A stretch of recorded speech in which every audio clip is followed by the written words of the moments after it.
My name is Laura Fergalt. This is my patient, Megan Fitzgerald. I already obtained a consent form to make sure that we can film her for this procedure.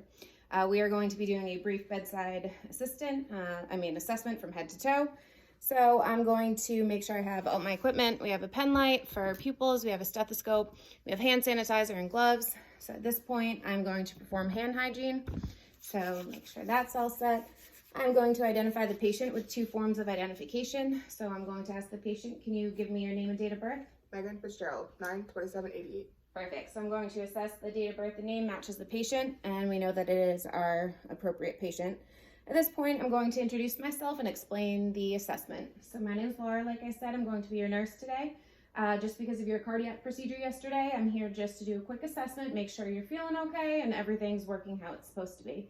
I'm also going to make sure that I check the area if there's any IVs, IV lines, equipment, catheters, things like that that might interfere with the assessment, and make sure that the patient has privacy, she's in a safe position, and make sure that she feels comfortable with the procedure.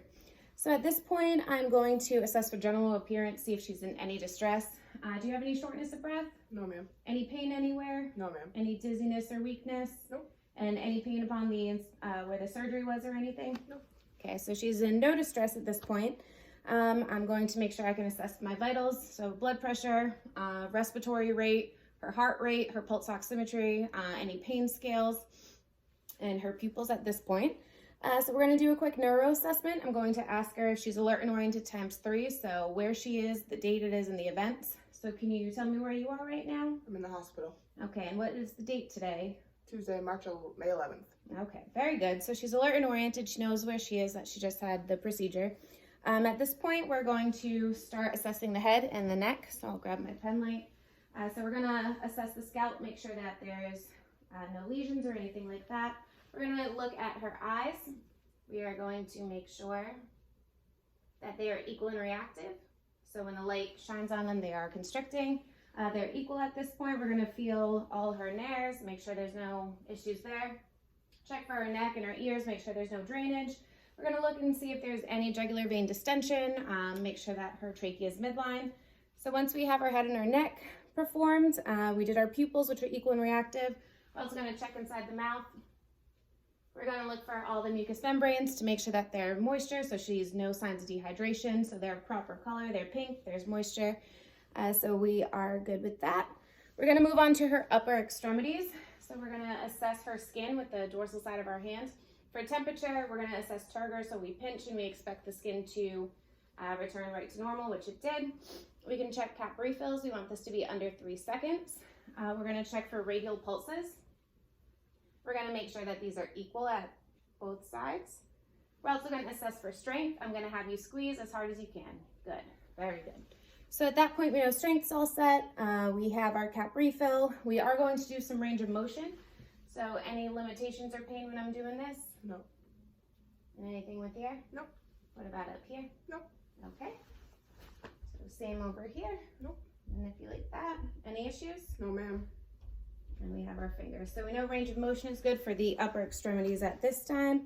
Now we're going to assess the apical pulse. So in order to do that, we're going to find the sternum and go down to the angle of Lewis. So that's going to be right around where our second intercostal space is. And then we're going to count down with our fingers right about here, and then midclavicularly on the 5th intercostal. So once we do that, we're going to listen for a full minute.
So we felt that, well, we listened to that and auscultated that for a minute. Her rate is at 87 and it's strong at this point. We are going to look at the chest, feel if there's any tenderness, any crepitus, anything noted. No, ma'am. Okay, so all normal findings at this point. Now we're going to listen to lung sounds. We're going to make sure we do it anteriorly, posteriorly, as well as laterally. I'm just going to have you breathe nice and normal, okay? Stethoscope would have been warmed prior to touching and sterilized prior to performing any procedures.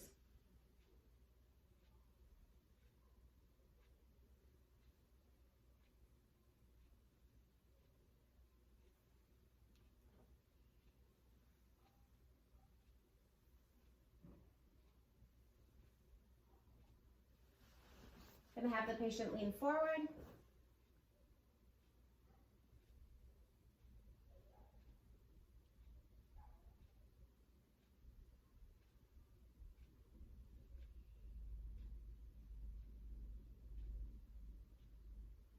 And then laterally as well.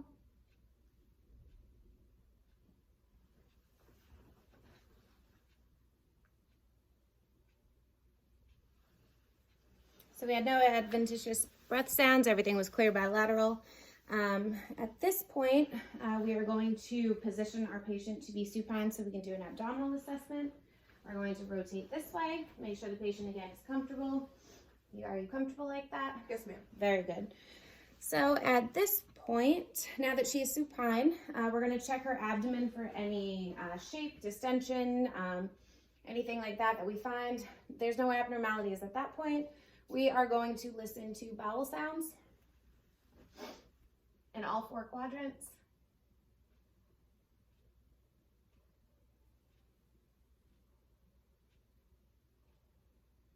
We're also going to listen over the aorta for any bruits. All normal findings at that point. Now we're going to palpate. We want to auscultate first before we palpate with the abdomen. We're going to push down, feel for any masses, any tenderness, any rebound tenderness, or any issues with that. Good. Feel comfortable? Yes. Have you had any changes to your urine? No. As far as frequency, any pain or any discoloration? No. And how have your bowel movements been? Are they back to Regular. normal? Very good. So at this point, while she's still laying supine, we can use this opportunity to do her lower extremities. We're going to look for any edema at this time. Make sure that there's none around the ankles. We're also going to feel for the posterior tibial pulse, as well as for pedal pulses on the top of her foot. Make sure that those are equal, which they are on both sides and bounding. We're going to make sure you can feel me touching you. Yes. Okay, when you close your eyes, can you tell me where I'm touching you? Right calf-ish. Good, and Left big toe. okay. So I'm going to have you push up for a strength test against my hands on the count of 3. 1, 2, 3. Good, and again, 1, 2, 3. So strength is equal bilaterally. At this point, we'll do some range of motion. Make sure she can bend all extremities. Any pain? No. Okay. Any pain? No. Good. So at that point, we've done our lower extremities. We did our strength test. We're going to come over, complete our hand hygiene. And now I'm going to sit the patient up for her teaching exercise.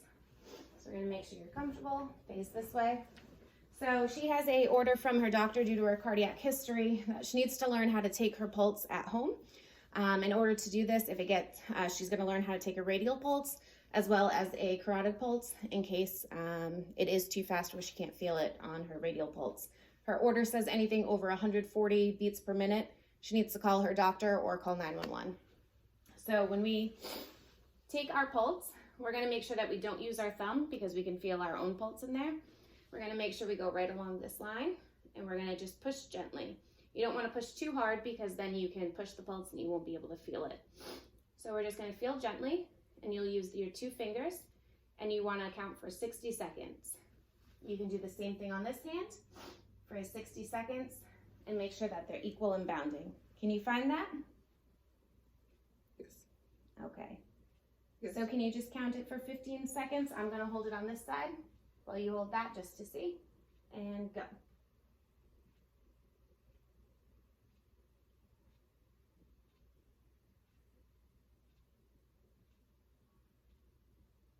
And what did you get? 12. Perfect.